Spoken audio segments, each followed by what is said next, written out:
রান্না করতে করতে চলে এসেছে একটা পার্সেল।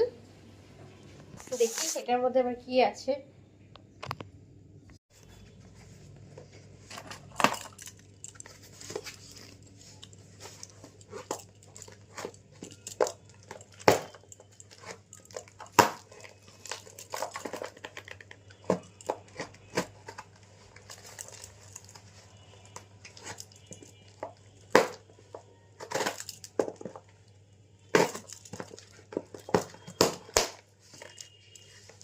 যেটা ভাবছিলাম সেটাই এসেছে।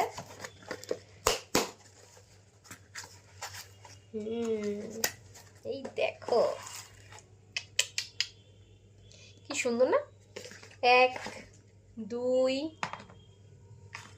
আজকে এগুলো দেখছিলাম জানো তো, মানে মার্কেটে গিয়েছিলাম তো মার্কেটে অনেক দাম বলছিল, এক একটা পিস বলছিল 60 টাকা করে।